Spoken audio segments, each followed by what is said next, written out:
Hello students, welcome to my channel. दोस्तों, पढ़ाई का कोई अंत नहीं है। जितना चाहो उतना पढ़ो। पढ़ते भी हैं, लेकिन पढ़ी हुई चीजें ज्यादा दिन के लिए लड़ नहीं रह पाती हैं। लड़ रखना जरूरी भी है, क्योंकि हमें एग्जाम देने होते हैं। अगर कोई ऐसी ट्रिक मिल जाए जिसकी हेल्प से हम पढ़ी हुई चीजों को ज्यादा देर के लिए माइंड में रख सके, तो आज की वीडियो में बात करेंगे उन सभी मेमोरी टिप्स की जिसकी हेल्प से हम पढ़ी हुई चीज को ज्यादा देर के लिए माइंड में रख सकते हैं। आज की वीडियो को एंड तक देखिएगा और कमेंट करके अपने व्यूज जरूर मेरे साथ शेयर कीजिएगा। आपके व्यूज मेरे लिए बहुत इंपॉर्टेंट है, जिससे हमें ये पता चलता है कि मेरे बताए हुए स्टडी टिप्स से आपको कितनी हेल्प मिल रही है, ताकि मैं आपके लिए अच्छे से अच्छे वीडियोस बनाते रहूं, आपको हेल्प करती रहूं पढ़ाई में। So let's start today's topic. आज की वीडियो में हम बात करेंगे कुछ ऐसे ट्रिक्स या टेक्निक्स के बारे में जिससे पढ़ी हुई चीजें ज्यादा देर तक माइंड में स्टोर रह सके। Read few and practice more. कहने का मतलब ये है कि अगर आप 1 घंटे पढ़ते हैं तो उस 1 घंटे का 20 मिनट आपको पढ़ाई में देना है और बाकी के 40 मिनट उसी की प्रैक्टिस या लर्न करने में। आपको क्वालिटेटिव पढ़ाई करनी है, ना कि क्वांटिटेटिव। जितना पढ़े परफेक्ट पढ़े। इस तरह की पढ़ाई से पढ़ी हुई चीजें माइंड में ज्यादा देर के लिए स्टोर भी होती जाएंगी। Be a teacher of yourself. आप जितने अच्छे तरीके से खुद को समझा सकते हैं उतना कोई भी नहीं समझा सकता। जो भी आप पढ़े उसे पहले खुद को समझाएं कि आपने उससे क्या समझा। खुद का टीचर बनिए। जब तक खुद में इतना कॉन्फिडेंस ना आ जाए कि सामने वाले को भी अच्छे से समझा सके, तब तक नेक्स्ट टॉपिक की तरफ मूव मत कीजिए। Visualisation technique.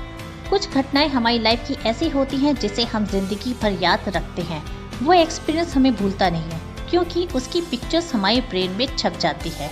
हमारा ब्रेन पिक्चर्स को वर्ड्स के कंपैरेटिवली ज्यादा देर तक रिटेन कर पाता है, तो क्यों ना इसी चीज को पढ़ाई में यूज किया जाए। अगर आप बुक में लिखी हुई चीजों को पढ़ते समय इमेजिन करते हुए पिक्चर्स में कन्वर्ट करते जाएंगे, तो आप पढ़ी हुई चीजों को लॉन्ग टाइम तक अपने ब्रेन में स्टोर कर पाएंगे। इस टेक्निक को विजुअलाइजेशन टेक्निक कहते हैं।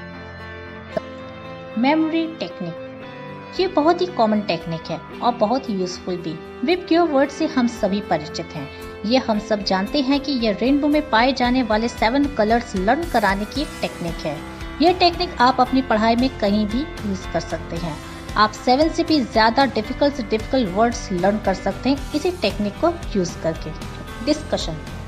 अगर आपको कोई भी टॉपिक बोरिंग या डिफिकल्ट लगे तो आप अपने दोस्तों से उस टॉपिक को डिस्कस करें। इससे टॉपिक इंटरेस्टिंग के साथ साथ इजी लगने लगता है, कॉन्सेप्ट और क्लियर हो जाता है। आप एक और काम कर सकते हैं। आप सभी टॉपिक्स को आपस में बांट लीजिए। अपने अपने टॉपिक्स की सेल्फ स्टडी कीजिए, फिर ग्रुप स्टडी के समय आप सभी अपने अपने टॉपिक्स को डिस्कस कीजिए। Self evaluation. आपको टाइम टू टाइम अपना टेस्ट भी लेना है। पढ़ी हुई चीजों को माइंड में रिवाइज भी करते रहना है, या आप कहीं लिख भी सकते हैं, फिर उसे अपने नोटबुक से टैली कराना है। इससे आपको अपनी मिस्टेक्स ध्यान में रहेंगी, क्योंकि हमसे हुई मिस्टेक्स हमें देर तक याद रहती हैं। Take a break. कोई भी चीज याद रखने का काम हमारा ब्रेन करता है। अगर हम अपने ब्रेन का ख्याल रखेंगे तो हमारा ब्रेन भी हमारा ख्याल रखेगा। कहने का मतलब है लगातार न पढ़ते हुए हमें बीच बीच में ब्रेन को रेस्ट देना है। पढ़ाई के हर 25 मिनट के बाद 5 से 10 मिनट का ब्रेक लेने से ब्रेन ज्यादा अच्छे से काम करता है। पर ब्रेक लेने का मतलब ये नहीं है कि आप मोबाइल पर लग जाइए। आपको वो काम करना है जिससे आपके ब्रेन को रेस्ट मिले। आप मेडिटेशन कर सकते हैं, योगा कर सकते हैं, या कोई प्लीजेंट म्यूजिक सुन सकते हैं, या कुछ नहीं तो टहल फिर सकते हैं। Take a nap after a long study. आप अपने ब्रेन से लगातार काम मत लीजिए, बल्कि बीच बीच में नैप भी लेते रहिए।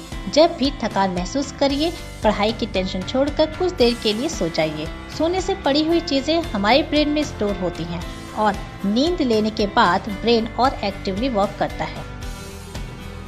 मेक अ समरी और रिवीजन नोट। कोई भी टॉपिक या चैप्टर पढ़िए, उसकी एक समरी या रिवीजन नोट भी तैयार करते जाइए, जिसमें सारे इम्पोर्टेंट पॉइंट्स कवर होने चाहिए। यह आपको एग्जाम तक हेल्प करेगा। एग्जाम टाइम में वक्त कम रहता है, ऐसे में रिवीजन नोट्स पढ़ लेने से ही आपको सब कुछ याद आ जाएगा।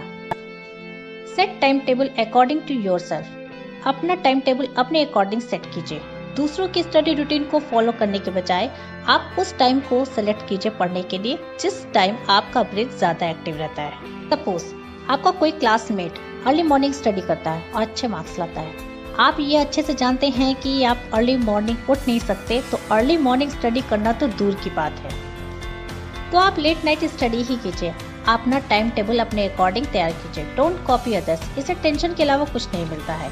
इससे कोई फर्क नहीं पड़ता है कि कौन किस टाइम पढ़ता है। आप उस टाइम पढ़िए जिस वक्त आप ज्यादा एक्टिव रहते हैं। Draw a flow chart diagram. ये एक बहुत ही यूनिक तरीका है पूरे चैप्टर को याद रखने का। चैप्टर के एंड में एक फ्लो चार्ट डायग्राम बनाइए जिसमें चैप्टर के सभी टॉपिक्स कवर होने चाहिए जिसके भी बारे में आपने पढ़ा है। शॉर्ट में उस टॉपिक के बारे में वहीं कहीं लिख भी दीजिए। कम वर्ड्स में पूरे चैप्टर की समरी तैयार हो जाती है जो कि आपको एग्जाम की प्रिपरेशन में भी हेल्प करती है। इस तरह के फ्लो चार्ट या कोई भी डायग्राम ज्यादा देर तक याद भी रहते हैं। आई होप मेरे बताए हुए सभी ट्रिक्स आपको पढ़ी हुई चीजें ज्यादा देर तक लर्न रखने में हेल्प करेंगी। कमेंट करके अपने व्यूज जरूर शेयर कीजिएगा। So enjoy your study. All the best.